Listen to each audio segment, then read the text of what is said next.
अस्सलामुअलैकुम दोस्तों, क्या हाल चाल है? ठीक ही वे मैं ना मलिक सुफवान तुम दे पे मेरे यूट्यूब चैनल आपका व्लॉगर अज दी व्लॉग अल्लाह ताला दे फजल करना शुरू करे ने जिमें कि दे पे सो मक्की खड़ी थी जिमें कि पिछली वीडियो चा खामी के इंदा सैलेज बनवेंदे पे अज जी को सीटियां पटन वास्ते आई खड़ियन ते इंदियां सीटियां पटेंदे खड़न ते उस तो बाद इंदियां सीटियां पटवा दे वाल सैलेज वाले आसन सैलेज बने सन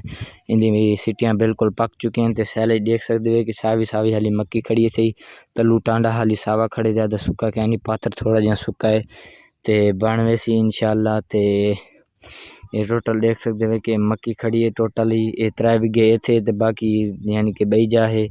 ते ये मक्की पटेंदे पैन ते सीटियां पटवा दे वाल कल तक सैलेज वाले आसन सैलेज वाले बने सन सैलेज जेल्ले सैलेज वाले आसन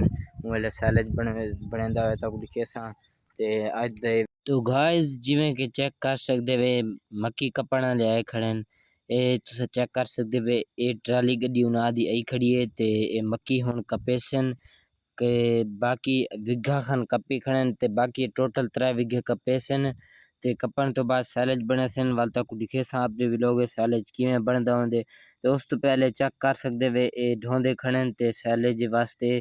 ते सैलेज बड़ी मुश्किल नाल बनदे ते जानवर खांदे दा आसानी नाल लेकिन खीर बड़ा जोर शोर दा देने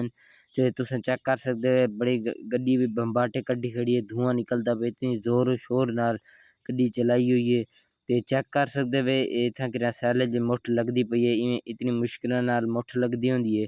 ते आसानी नाल सैलेज नहीं बनदा बाकी हुण तक ट्राली दिखे ना ये चेक कर सकदे वे ये ट्राली च आंदा पे सीधा सैलेज ते उड उड दे आंदा पे बड़ी मुश्किल नाल काम होने इत्थां कि आसान काम है इनका ना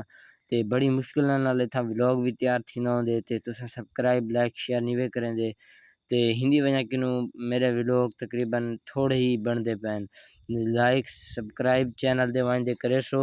ते व्लॉग अगा चल सन ते हुण चेक कर सकदे वे वो वाला व्लॉग खत्म करन तो बाद मैं हुण ना वास्ते चाह चाहती ना कल पहुँचते तक व्यू दिखे ना ये देख सकते वे कि ट्राल तैयार थी खड़ी है ते चेक दे वैसे तो उस तो पहले बंदे चेक कर सकते वे इतने बंदे हैं पे ते अज दा व्लॉग करने एंड ओके खुदा हाफिज़।